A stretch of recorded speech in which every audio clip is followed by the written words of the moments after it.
This workshop came about as a result of a bit of work that was commissioned by Cafcass Cymru. So they approached Julie and we basically were asked to look at the evidence underpinning this issue. What do we know about it? Both from the evidence in terms of empirical research that's been done and in terms of the way that different courts have dealt with it over time. One of the key things that came out of this was looking at actually what are the definitions and the characteristics around this topic. So how do we actually define this topic, this issue, and what are the characteristics we would look for in understanding it? We're also looking about understanding how it's been managed in terms of practitioners' roles, so what practitioners have done, but also what the courts have done, how those two things have worked in tandem as well. The main thing, though, was about identifying messages for practice. So how useful is the information we found in actually getting you guys to understand and refine your practice going forward? If anyone really wants to know about complex methodological stuff, I'm happy to do this, but I think you might all lynch me if I try doing this for a protracted period of time. The main thing to say really is these are the key places that we've searched for data. So if you want to know more about it, you're welcome to read the report, or I can talk you through our appraisal system. We can talk about ontology, epistemology, hours of fun, but we're not going to do that today. So all the information there is if you want to look at it. The report is available online, so you can go and look at it in your own time if you want to. And we're not saying anything today that is particularly new. All we're trying to do is make it more digestible, so you haven't got a large document to read. It's about making it more practical and usable. A few ground rules. Obviously, you might have experience in cases. You might have personal experience with practice and different reasons. Please be mindful of what information you share. If people do share information about cases, please don't take it out of this room. If you are sharing information or you say something, then just be mindful of what you're saying. Respect for different positions. This topic can be divisive. That's okay to say that. It's okay to have different positions. That's fine. But we need to respect that people might have different experiences, different ideas and different rationales for saying what they're saying. There's no such thing as a silly question. Believe me, we've been asked all manner of weird and wacky things in the course of doing this research. Huge amounts of very interesting and slightly bizarre questions. Hence my next point of there really is no such thing as a silly question. I guarantee you, if it's on your mind, someone else is probably thinking it, or we've been asked already. Just ask us, it's not a problem. So we're going to talk about actually what we found from the research evidence. Probably the most important thing to say is there is no single definition of this out there. There's no single unified definition which we could say that's the sort of held up as the standard one that people would use. In fact, most of literature seems to spend large amounts of time talking about how you might define this and quantify it. Huge amounts of time and effort has been spent on this, primarily from a few authors, each talking to each other. Almost exclusively North American, predominantly North American. So US and Canada we're talking here. I'm going to go back and forth, and some of the interesting conversations are legitimately quite interesting. Some of them are a little bit navel-gazing potentially sometimes, but they're out there. There's also a slight divide that we picked up on in terms of how the terms are used. So we tend to find the North Americans talk about parental alienation, and that tends to be used in both court contexts and research contexts. In terms of the UK, and we'll talk about this later on in a bit more detail, implacable hostility is a more common term that we've used over here, and that's a result of several court judgments, and that's very interesting as to see why these different terms come out and what they mean. And I think that'll be picked up later on in discussions around the law. As we talk a bit more about the definition in a minute, you'll see what that means as well. In terms of the research evidence on this topic, as I mentioned, there's a few authors that tend to do a lot of writing. Lots of theoretical stuff, actually very limited information around actually empirical data, so actually very little actually proving things either way.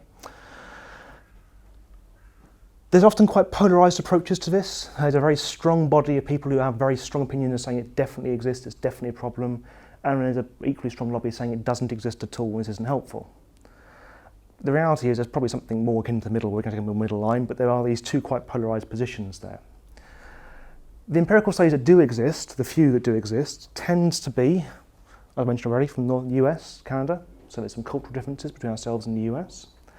They're very qualitative in research purposes, which isn't necessarily a problem, but they are a small scale and they're often looking at particular forms of interventions. So where in the US, we have to remember, and Canada to a certain degree, there's a lot of money to be made out actually having interventions to treat in different situations that the court might mandate a particular form of interventional support. And so some authors specifically have written up about their experience of providing particular support or interventions, and that gets research reports from there and that tends to follow through, but they are quite small scale. I think, to be honest, we can quite clearly say that actually the sampling and the design quality is generally quite poor. if we were doing this for an NHS study, we were looking at NICE criteria, the vast majority of these things will get nowhere near being included. And that's not being derogatory, that's just a statement of fact in terms of what we're looking at and the quality of them. Is this surprising to anyone? No? No? Okay, that's interesting. We also have something we've talked about quite a lot, it's called Parental Alienation Syndrome, PAS, which I'm sure most of you will come across in various different guises. This was originally defined by Gardner, who's a person who writes prolifically on this topic on a regular basis. And it was described as a particular subtype of parental alienation. And it's basically the idea that it's some sort of mental condition experienced by the alienated child. So it's basically, they're trying to suggest it's some sort of diagnosable syndrome that you would have, much like any other mental disorder, and you would treat in a particular way. It's very important to mention this is not recognised in the Diagnostic and Statistical Manual version 5, the International Classification of Diseases version 10 or 11. So this is not actually recognised as a mental disorder under the criteria that's used most commonly by the NHS and globally. This said, there are sometimes wide definitions, broad terms and aspects of these things which might be included. So some aspects of the ICD-10 do cover behaviours around child-parent relationships, and you might make some assertions that actually might be appropriate in some situations for those to be used as a diagnosis tool in some situations. But they're not specifically talking about parental alienation as most of these authors are talking about. This is very heavily critiqued, this particular term. The idea of it being a syndrome has been largely discredited. Okay, so it's not something you're going to see many people trying to give a diagnosis of. Both the courts and mental health professionals would be very unlikely in the UK to give a diagnosis or anything suggesting of PAS. So if you hear people talking about this syndrome, yes, there might well be mental health disorders associated with the effect of what we're seeing, both in terms of motive for a parent to alienate and child in terms of experiencing that, but there is no such thing as parental alienation syndrome that's been credited or in any way, shape, validated to a high level. So in terms of what we did for our review, let's put the glasses back on. So we used the term parental alienation, and we used this term very broadly because, a bit like Kafka's Cymru, we're slightly sceptical of the term itself. Alienating behaviours we think is a more effective term to be being used, but writing about this we kind of have to use this term regularly as a shorthand to make sense of what we're talking about.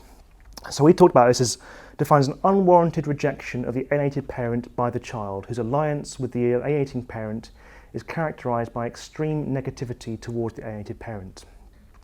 This happens when the action of the alienated parent, deliberate or unintentional, adversely affect the relationship with the alienated parent.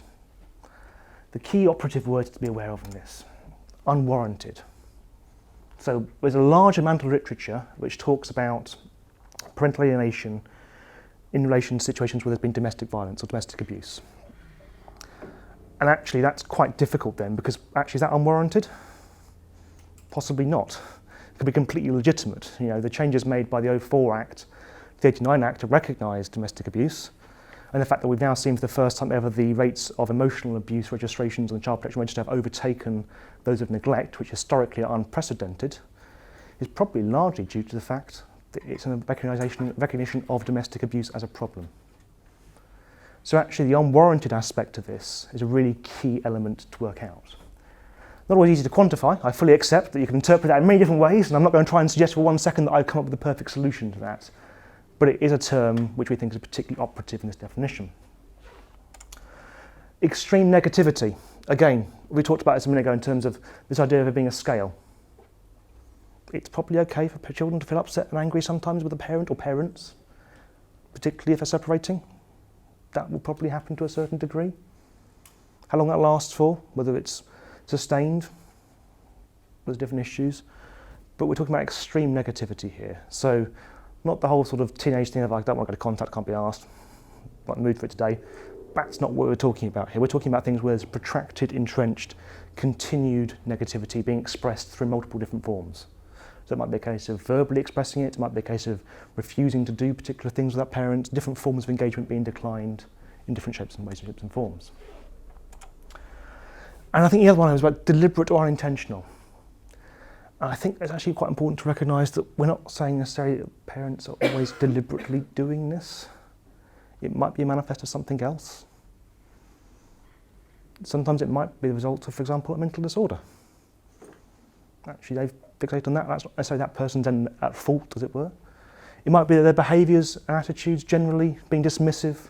They're not trying to deliberately stop that person, that child, having a relationship with their partner, but their own particular emotional state is such that they're unintentionally affecting the welfare, well-being of that parent and that child relationship going forward. So we try and chose this definition, as we thought, as a kind of way of clearly demarcating out. Like I say, as a result of this, large amounts of research looking at whether domestic abuse had occurred, we did not look at in terms of literature search, because we felt that actually that might be a warranted refusal of a refusal to have contact or to not want to engage with parents. Two terms that we see quite a lot coming up were alienation versus estrangement. So estrangement was the idea, the basis for rejecting a parent, such as neglect, abuse, abandonment. It's different to the idea of unjustified fear, hatred or rejection. So we're suggesting that estrangement might be the same. There's a very limited amount of information actually about talking about how these two terms interact with each other and how they play out. So there was a bit of complexity, if I remember correctly, around this in terms of we're looking at this where estrangement may have happened and there might be justifiable reason for the child not to want to engage with a parent. That's different from alienation, but there were times which were picked up by Jim City and colleagues where actually it wasn't entirely clear sometimes to work out, looking at the case, exactly what had happened, particularly with parents making allegations against each other. And those situations, trying to unpick it was actually really quite difficult. Because if you believe certain narratives and discourses that are being presented, you might see it as estrangement, but if you believe other ones, then you might see it as alienation. So it wasn't easy to simply say these two things are separate concepts. They are theoretically, but in practice terms, they're not always that easy to disentangle from each other. We recognise that that is something that can be quite complicated going forward. And in terms of behaviour, well, there's different ways of constructing this. Think about different people being involved in this process. So we're talking, at the very minimum, 2 parents and 1 child. So the suggestions are that you can actually think about different ways this has been constructed in literature. It tends to fall into 2 broad categories or 4 typologies. So the first one is parent-based behaviours. And this has kind of been suggested that you could split this into 2 different variants. The exclusion of a non-resident parent based upon claims from the resident parent, i.e. bad-mouthing, saying nasty things. The other variant that comes up in literature is the exclusion of a non-resident parent by the resident parent, false accusations of abuse against the non-resident parent as well. In terms of a child perspective, I should probably quite mention that a lot of the literature focuses almost exclusively on parental engagement with each other. The voice of the child is often lost quite a lot in the research literature as well, which is a bit sad really, because actually that's one of the key hubs of what we're seeing here. Is very little actually about saying what it's like from the child's perspective. In terms of child behaviour, a child idealism of the resident parent, essentially what we're talking about here, this is where the child only has positive affirmations or ideas of the parent they are residing with. So they exclude others on that basis. Another one is to do with the rejection of the parent, so actually no respect for non-resident. Now these 4 typologies have been put forward, but one of the things we're quite clear to stress is actually that while they give us some sort of idea about different things we want to think about in terms of behaviours, they very rarely form one particular form. There'll often be some crossover between different aspects of these. So when we're looking at this, we need to be thinking about how do we unpick the relationship between parent and child, but also in terms of how they present. There might be a dominant discourse coming through, but actually it might be a combination of all the above. It's not that straightforward. By the way, I have got handouts, I'll be giving them out shortly, so don't forget to furiously scribble things down if you don't want to. We didn't want to give it to you earlier on, otherwise it might have slightly impacted the conversation around what we think of parental alienation if I've given you a definition. So I decided not to do that. Prevalence rates. One of the challenges for this, or several challenges, one, there's no clear unified definition, which kind of means it's hard to have any form of comparability across jurisdictions, or even over time sometimes to make it more fun. We don't know exactly the diversity of behaviours being presented means that, within a given number, you're going to see a range of different behaviours and a graduated scale of what that actually means. So actually, that figure doesn't necessarily help us to understand any more about actually what's going on in terms of severity and form. We're also seeing change in demographics, so we don't know whether that's also a reflection of this. People are more likely to separate now. So we're more likely to be seeing cases come into court where this might be an issue. Whereas historically, people might have remained together, things are different. So we don't actually necessarily know with the changed demographics as well, whether this represents a proportionate increase or not. It could always have been there, but we don't know that necessarily means it's increasing in terms of actual proportionality or in terms of just sheer frequency. Those two things are quite different. So there is this disparity coming out. We don't really know a huge amount about prevalence rates. So if you see information on prevalence rates, it's worth just being slightly sceptical and cautious as to what that actually means. We're thinking about this from different perspectives, and when we were thinking about breaking this down to some sort of useful way of understanding it, we thought, well, actually, we should break it down into different populations. And actually, we think probably the most important one is to start with children and young people, partly because they're the very hub of this, they're the ones that are suffering as a result of this.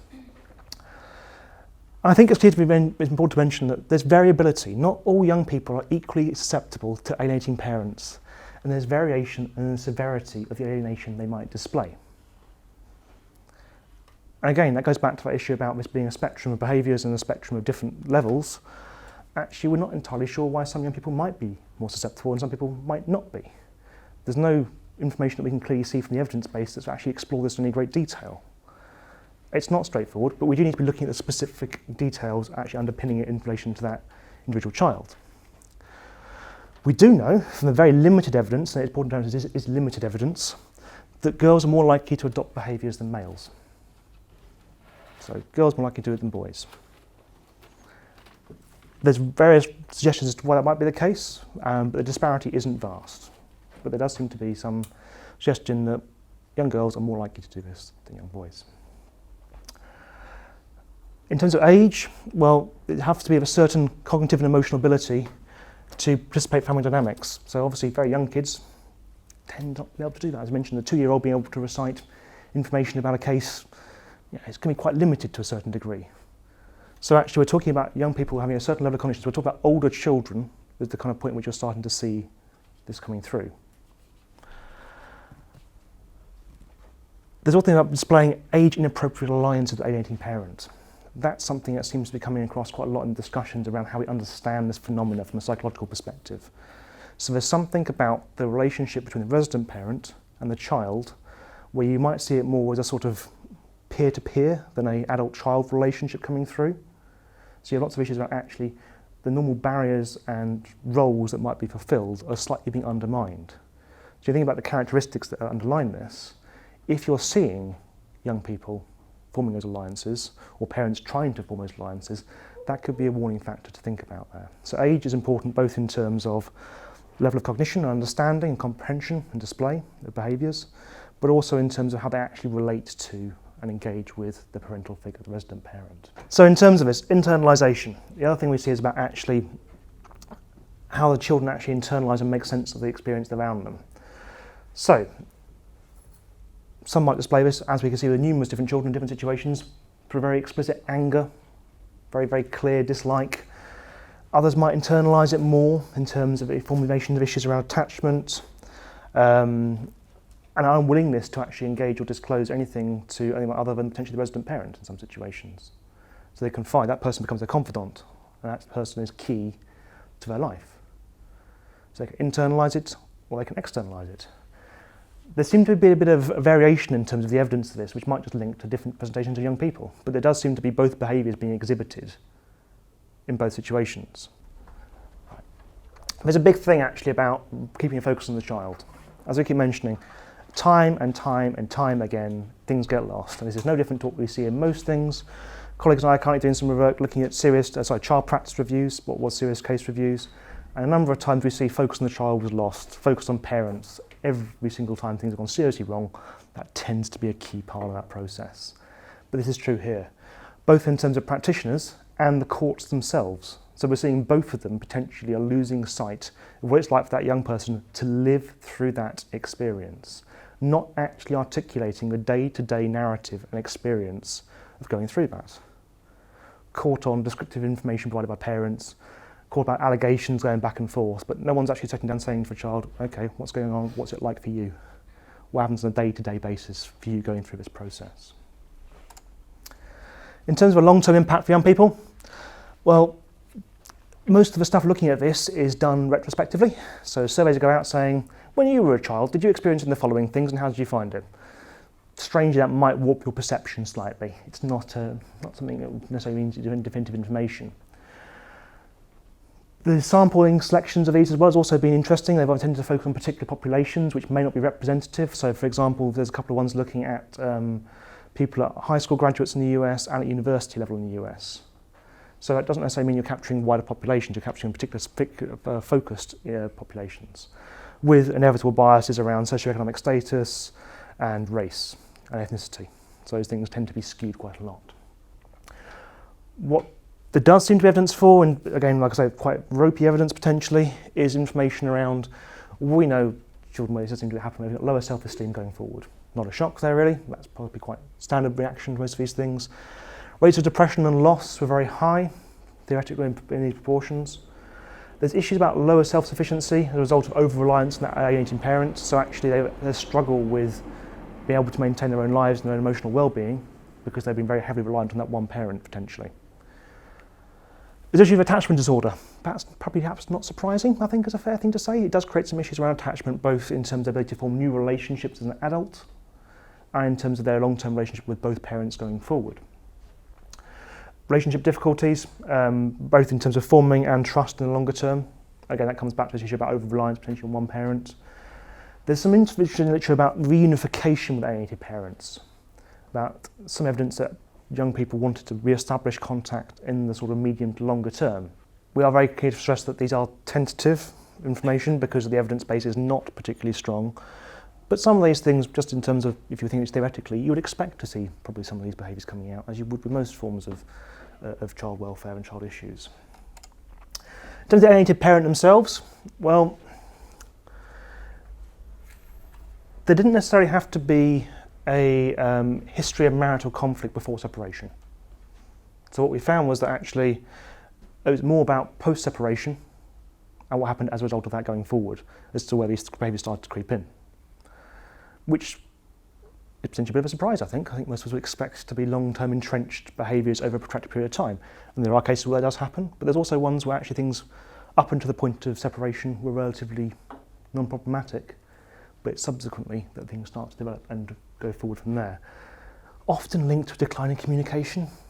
Again, not rocket science this stuff really, is it? It kind of sounds a bit self-evident.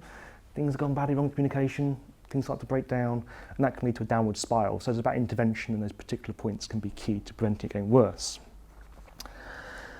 For the parents who've actually been alienated, well, there's often helplessness, fear, stress, anger, anxiety. I think all the things that if most of us would expect to feel in those situations. You know, powerlessness comes in quite a lot. There's obviously the unassociated issues that tend not to get looked at in the same way, but additional financial costs. If you're trying to fight this in a court, it's bloody expensive, let's face it. It's not cheap to do these things. Also, the stress of not having that relationship with your child, that's going to have an impact on you long term.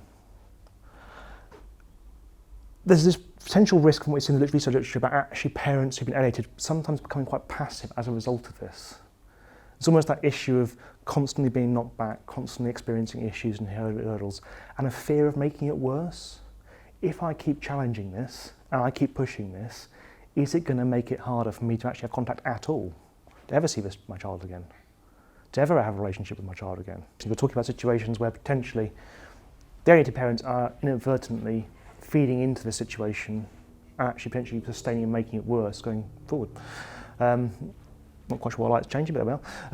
So yeah, you've got these changing behaviours that can be quite difficult to manage and work with. In terms of this as well, in terms of alienated parents, well, there's a few things that's probably worth mentioning here. So the parents who are actually alienating at this point. It's been suggested that mothers are more likely to alienate than fathers. Actually, the evidence seems to suggest it's nothing to do with gender, it's to do with who actually has residency status. So if we look at this proportionally, it starts to break things down. Again, there's a skewing of statistics, which you can interpret in many ways, but in terms of proportionality, which is what we're far more interested in, it seems to be the resident status is the most important factor in determining whether parents take this on this role or the status or not. In terms of gender differences, I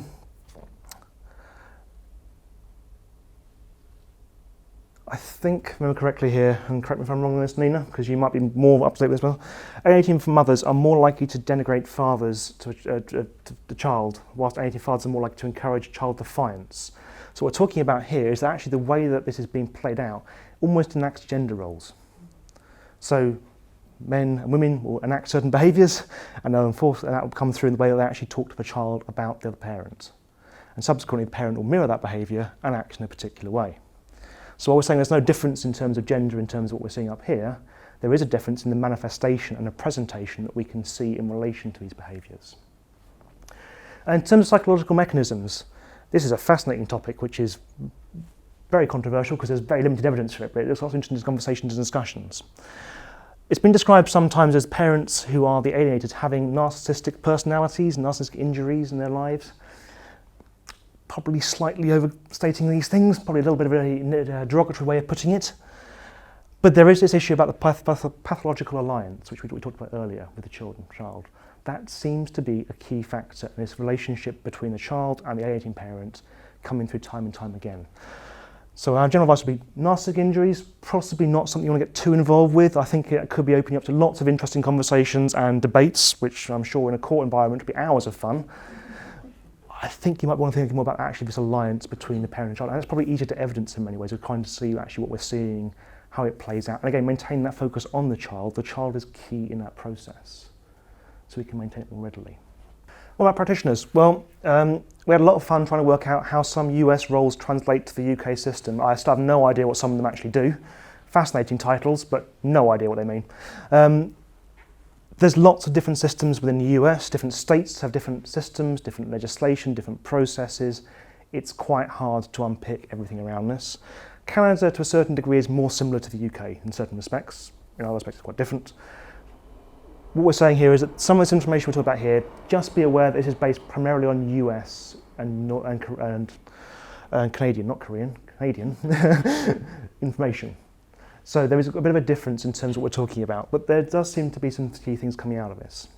There's variations in understanding and acceptance of a term by professionals. Interestingly, from what we could see, the judiciary seemed to be less inclined, particularly of judges, to accept the term as a general rule. But that would vary slightly between different areas. The scales and tests that we use for assessing parental alienation, generally lacking in any robust evidence base. So their credibility is fundamentally undermined. We don't know how effective they are. No one's retested them out. So if you're presenting this information to courts, how they interpret and use that is up to the discretion of that court. We would certainly not be advocating anything in terms of a clear assessment scale that we've seen that's been validated to a high level. Again, that might go back to the issue of, is it actually really hard to capture? So just having a simple tick box scale doesn't really work. And most scales are fairly subjective. If they're a 1 or a 5 on this scale, well, what does that really mean? So they're not particularly effective. The limited information we have about UK, very limited, I think there's about 2 studies, maybe 3 at a push, seems to suggest that actually what we are seeing, where there is felt to be issues of implacable hostility, that they are often time-consuming and often, as a result of that, costly, which I'd imagine is not a shock to anybody in this room. See, well worth the research, well worth paying us off. The key point is that actually, we know there are a small number of entrenched cases, and that's what we're seeing here, is a small number of cases that can drag on for protracted periods of time and make things quite difficult to work with. As I mentioned before, parental alienation and domestic abuse. We were looking at this for situations where there was no justifiable reason for declining this. There is vast amounts of literature on this. We're not going to get too caught up in this today. I think one thing that is probably quite important to mention is that there is important to recognise that where there has been domestic abuse, intimate partner violence in the past, doesn't mean that parents can't affect change in the future, positive change. And it needs to be considered and understood. But where we think it's ongoing or has been near relevant, that might fundamentally justify why a child is reluctant to have contact with a parent. And we would not view that as being alienated behaviour necessarily. It could be completely justified. To shared parenting. So this is a slightly offshoot topic area, but we think it's probably worth mentioning very briefly. So shared parenting has been discussed a lot in the media. For those who don't know about it, it's the idea that parents should always have contact and there should be certain provisions put in place in terms of court processes to ensure that happens. It's been quite controversial, it's been heavily discussed, heavily debated. I think the key things to draw out of this is that where we're talking about issues where there is high conflict and court-mandated issues, the court-mandated approaches should be very much the last resort in this process. And actually just court-mandating things doesn't necessarily solve the problems. Actually, how are you going to keep working with that family in the longer short term in terms of both sides of the argument? Where parental alienation is present, the idea of shared parenting might become more complicated. Actually might not be viable in some situations. Home education, one of the things I know is about the rights, and it's almost like rights triangle as far as we can conceive it in terms of rights of the parent, or parents, right of a child, and right of the state, and the role of the state, and those things coming together. And actually that's not an easy thing to work out, particularly in terms of be able to understand how and when the state should intervene, what it should do to promote the rights of a child, but actually the parent has the rights of the child and the responsibilities, and it becomes this big, that's most of what we do, isn't it? It's trying to basically work within those three different remits in some way, shape or form. Okay, so, intervention and treatment. There are interventions that I mentioned, as Julie mentioned, there's reunification ones, reunification camps as they're sometimes referred to in the US and Canada. They don't exist over here that we've ever seen, and I would imagine there'll be significant questions asked about them if they were introduced over here. There is a consistent lack of robust evaluations of the interventions that we've seen. We've not found any which would meet high-level quality criteria for actually how you intervene in these situations and how you treat a young person and the parents as well in the process. The main issues we're facing with this in terms of it is actually the outcome measures they're trying to work out are often quite broad or vague. There's often no attempt to use any form of control groups or case comparisons, so we have no idea whether they're actually effective in terms of general wider interventions or support. And most of them have tended to function very much on certain forms of psychological motivation, psychological well-being, some of which are not necessarily easily captured or easily quantified in terms of measurement and scale. The ones that do exist mostly are focused on psychoeducational approaches. So it's about trying to effect change through edification of both the child and the parent or parents. I don't think the evidence we've seen from the US and Canada is going to particularly overwhelm or help us in terms of what we're doing on a day-to-day basis over here. Our main point we're trying to say here is be a bit cautious if you're reading about information, particularly where it's talking about these approaches in terms of the quality and the implications of practice. Key things to draw on, if you're working with people, work with CAMS, work with mental health services who are actually able to provide more clear guidance based on a framework which we can use in the UK, as opposed to drawing upon these particular approaches. Where reunification does occur, and where there are issues about actually trying to make this happen, we know, unsurprisingly, that they're going to need a lot of support. And actually, we shouldn't just be providing support to the child, we should provide it to both parents. There tends to be a focus on the alienated parent, not the alienating parent. Well, it's all well and good affecting change over here, but if you haven't affected change there, it's not going to work either. And there's also seems to be quite a lot of resentment from parents where this is enforced upon them by the alienating parent. So actually, how you would manage that situation in terms of their approach, their willingness to engage or not engage, is quite extreme. I'd just like to mention, following on from what Tom was saying about the reunification camps in the US, that when orders are made by the judiciary and the courts over there for children to be attending these types of therapies, the parents are actually ordered to pay for them privately. So this is why we have, structurally, we obviously have a very different system over here. We don't have legal aid available for anything like the proper representation, even in private law family disputes now. So the likelihood of having any sort of public funding of sending children off to be forcibly reunified seems pretty remote. So as one person who got in touch with me after they'd read our report over in America said, you never get a poor child diagnosed with parental alienation, because basically in America it is only the parents who can afford to send their children off to these places that are even involved in cases of parental alienation. Okay, so that was just a bit of an aside there. Okay, so what does the law say in England and Wales? So the courts are very clear now that there is a positive duty to promote contact, because so this is something that's become stronger and stronger through the judiciary over the years. So the judges that you'll know of as the top judges, like Sir James Munby, for example, have very much emphasised that the Children Act 1989 and human rights cases have imposed a positive duty on the courts. The courts have got to go out of their way to do their best to try to ensure that there is contact where it's safe. Okay, so it's not just a case of courts sitting back and passively saying, oh, contact's a good idea. They've actually got to really be very proactive in ensuring that contact is going to take place, but with the proviso that this has to be in the child's welfare and the child is safe. Obviously, the welfare of the child is still paramount. There are some studies in North America and Canada about court cases, very, very large studies of court cases. We don't have court cases published at that same sort of rate over here in England and Wales. There's very, very few private law family court judgments at all published in England and Wales for us to even look at. And amongst those, the numbers that we could find that mentioned parental alienation were very, very small. So all of the figures are in the report that you're very welcome to have a look at. And you know, we've got a analysis of all the cases that we could actually find, all the published court judgments that did have feature issues of parental alienation, if you want to have a look at those. Courts in England and Wales try to avoid using the label of parental alienation, I'm glad to say. So sometimes you could be reading a judgment and it could be shouting at you that there's alienating behaviours going on here, but the judiciary are being careful to avoid using that label, which I think is helpful and does, you know, help us keep the focus back on the children.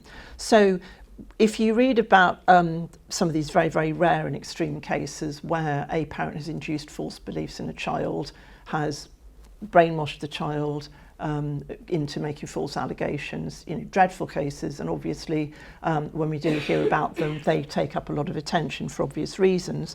But this is basically something that can be dealt with through looking at concepts of emotional abuse. There's no need to actually even reference parental alienation.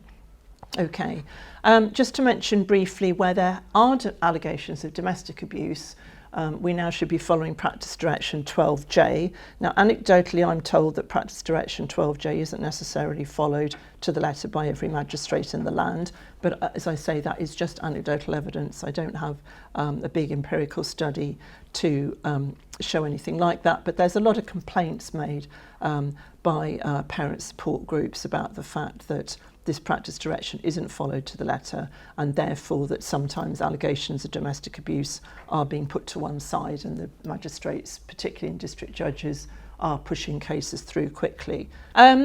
So there's a recent case called Re-J, rather confusingly. A lot of cases are called Re-J. All the details are in our report here, so I'm not going to go into it all now, but Sir Andrew McFarlane, who's now president of the Family Division, he was looking at a case that basically had dragged on for years. There were allegations of domestic abuse, there were allegations of parental alienation. It was in some ways what you might think of as a pretty typical case, unfortunately, or a typical case of that type, I should say. And he said in that judgment, there is often alienation with a small a in contact disputes. He was very resistant to using the term parental alienation. So he said, you know, we should just accept that in ordinary English, you know, if we just think about alienation how people are going to feel alienated within those conflicted situations, then it's going to be a common occurrence, but we don't need to put a label on it. And he was very clear in this judgment that any allegations about domestic abuse, parental alienation, or both, must be resolved by judicial fact-finding before the Section 7 report can be written. So he was looking back retrospectively and criticising the court for not going ahead with fact findings earlier in the proceedings, and he said, well, now it's far too late. You know, years and years have gone by. The children are in this position now. They have particular views of both parents, and it's far too late for any court to do anything about it, and that before the Section 7 reports were written, those facts should have been determined by a court.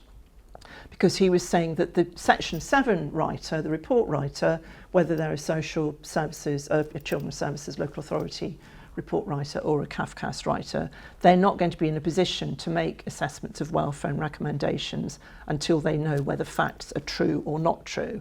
And this is where another point where parents can be kind of quite unhappy, because it feels a bit artificial to go to court and make allegations and have a judge say, well, that's true or not true, and then have to go on and live with that. Because if your lived experience was that something happened to you and the magistrate says, well, actually, no, you haven't proved it, so it didn't happen, that's quite a difficult thing to accept. But legally, as I'm sure you're all aware, if the judge or the magistrate has made that finding, so, well, that allegation has not been proved, therefore, I'm now going to go on and make decisions on the basis that that allegation, that particular fact that was alleged there did not happen, then as the report writer, you would need to be writing a report on that basis. Okay, so I think I've already said this, so thank you for making that point, that the allegations of parental alienation may be being made in response rather than initially. And what I've learnt recently, and again from kind of speaking to local practitioners, is that there is a little bit of a tendency now with some judges or magistrates to be dealing with cases about refusal and resistance of contact and themselves starting to use this label of parental alienation. If in that context then it appears that you might be writing these reports not knowing at what point a decision or determination is going to be made about whether alienation is present or not, and alienation, as Tom has been saying earlier, in the sense of a completely unjustified rejection rather than the other different types of reasons that a child might not be wanting contact. So looking, as people have mentioned, looking at the child's own views, is it one parent not promoting contact, so that's come up, or is it a parent actively undermining the relationship? And then just to say, I think it's a little break after this point, good. Okay, so it's also asked to say something about when do you go to an independent expert?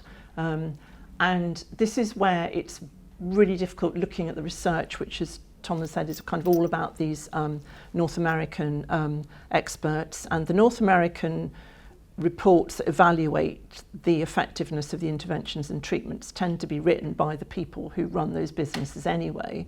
And I was absolutely astounded when I read a really big Canadian report recently about court cases to discover that Amy Baker, who some of you may have heard of, whose name comes up a lot in parental alienation theory, Amy Baker writes reports for courts not having actually met anybody involved in the case at all. She literally writes reports from her desk. I was stunned. Is that copy and paste? Well, I don't know. It's just, but you probably recognise her name because it comes up all the time. But that's what the courts. I'm not, I can't criticise her for that because that's what she's been commissioned to do by the courts. Here's all the papers, and then she always makes recommendations that the family shouldn't go back to their own therapists because their own therapist, if they are involved with any sort of therapy already, so she always recommends that they go somewhere else. Surprise, surprise. I wonder where she recommends they go. Okay, so our court rules now are very strict, as you know. Trying to get independent expert report approved is quite difficult. We now have to persuade the judge that it's actually necessary. That's been defined in some of the cases as indispensable, and the court must consider the impact on the child and on the timetable of appointing an expert. Is it going to delay things and actually make things worse? So it's quite an interesting court judgment I had a look at recently from the Midlands, where the independent expert actually behaved quite badly in the court, and the judge then had to decide whether he was going to have to go back to square one and commission a whole new expert report. And he decided that despite the way the psychologist had behaved, that he was going to accept the report. And he was explaining at great length about the fact that he didn't think the report itself was now useless, and how much it would delay things to have to go back to square one, and the extra distress that it would cause the family. So what few published judgments we have that are available that do look at reports by psychologists are very critical. The judges are really quite critical if the reports are, I am Dr. X and I think that this child should come to me to be made better. So as they're rather paraphrased, if they're promoting pet theories of their own. So it's that's, you know, this is one of the reasons that we don't have enough evidence about the sorts of psychological treatments, or the experts over here. We don't have you know, robust evidence about how effective they are. I expect, like most people, you'd be going along kind of word of mouth recommendations of who has been helpful in other cases. In terms of sort of key points we're thinking people to take away, well, we fully recognise that effecting change is difficult, and you guys are seeing that all the time, I'm guessing, in the course of your practice. We get that. As we mentioned before, we're very conscious that one of the things that's coming out of this, both from the legal perspective in terms of case law and in terms of the research that we have, as limited as it is that there is this constant focus on the parents' narratives. And actually we think in terms of courts' understandings and ability to act, having the voice of a child and unpicking what the child's saying is probably very much a more powerful way of actually demonstrating issues and drawing out whether this is a case of there's reasons, warranted reasons as to why they might not want to have contact, or actually there's unwarranted issues and we need to be looking at that as a problem in and of its own right. There's a willingness to challenge, taking the narratives that come forward. I think this isn't just true in this case, but it's true as many as practice. Practitioners' willingness to challenge is something that tends to be problematic. When we get information, are we really robustly challenging people about what's happening? Are we drawing out contradictions and going back to parents and saying what's happening here? Actually, sometimes work will involve challenging the child's perceptions in a nice way about what's happened, because they might have false ideas, for whatever reason, about what's happened, particularly in complex life histories. So there is this need to challenge. We're also conscious that there's a need to challenge amongst professionals as well, both in terms of different parts of social services, different parts of CAFCAS, but even across different agencies. And sometimes that might also involve challenging the court, which is always a fun thing to do. Be careful how you do that, don't be held in contempt, that is an issue. But there is sometimes a need to actually say, look, we think this is a problem, and you'd be quite clear in those situations why that's the case. But I think the courts, to a large degree, as Judy's mentioned, have a particular viewpoint, and also something they're struggling to make sense of this themselves in many ways. This is an evolving area which isn't clear. There's not many clear precedents and judgments at high levels that guide us. Or if they do, they view it as a nice, simple, clear-cut thing, which we know is not entirely true in reality. So there is going to be this issue about how we integrate this more going forward into understanding our practice. As we talked about before, disentangling complex areas, disentangling different issues. The earlier the better seems to be what we can find. The evidence about this, the earlier we can spot this and intervene, the better for the outcome for the young person. Again, doing that is not always easier said than done. And as I mentioned before, the issues of counter allegations being made back and forth is a problem. Where there is these allegations going back and forth, there is obviously this key instrument about actually making sure that contact is safe to be resumed if it's been not happening, or if it is ongoing, it is there. So the welfare element is something that still needs to be very much considered going forward, which ties into a later point we're going to talk about in terms of child welfare and safety. The media narratives around this topic are numerous and interesting and perhaps not entirely helpful, and that probably makes a lot of pressure in terms of parental expectations, parental understanding, and what that means. So it's not about expectation management. How are we managing the expectations of the parents that we're working with and trying to articulate the reality of what we're seeing? How do we explain the way that it's viewed and understood by a court in the UK or in Wales, as opposed to how they might be seeing it in terms of popular media narratives? And equally, how do we then talk about that issue about shared parenting? We talked about earlier about actually this expectation about I want 50-50. Well, what does that really mean? Have you unpicked what this actually looks like in reality? Sometimes taking the time to discuss that can be a really useful way, but it can take a lot of time as well. And let's be clear, if these things are happening, alienation with a big A, we're going to use big A for a second, that is child abuse.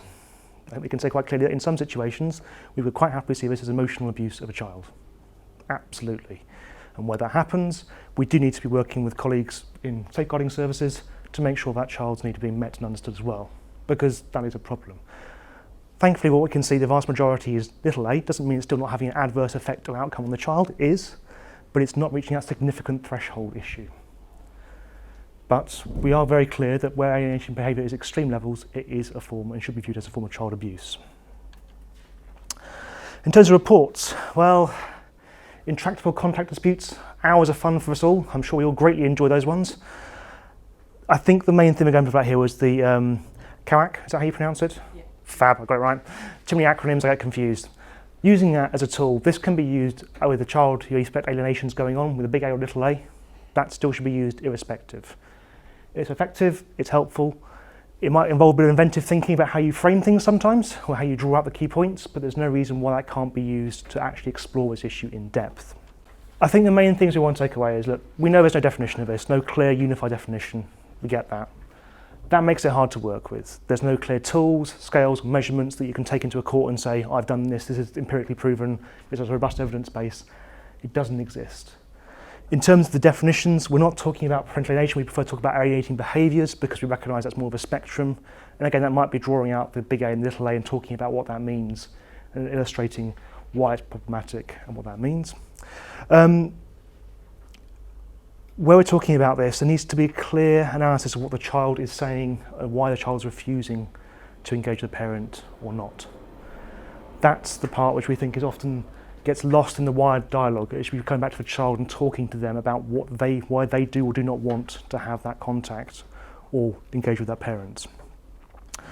Where the basis for refusal appears irrational, well, that's when we need to ask questions and probing more. That's that need to challenge both the young person, the parents, other professionals. That's when we need to start unpicking that issue. So we're looking for that issue of, is there a rational reason for this? In which case, that kind of makes some sort of sense, or is it irrational?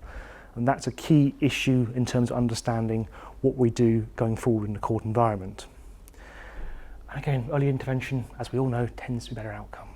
And one thing I'll be asked to remind is that we're actually doing, the full report is available, but we're also going to be doing a briefing. So we worked with Exchange before, but Exchange has workshops. They also provide briefings, which are kind of summary documents that identify what we try and think of as the most practical information we can give to you in practice. They're sort of 6 to 10 pages in length. They're not particularly long, but they're trying to capture everything we talked about here in a slightly more eloquent form than I can do off the top of my head.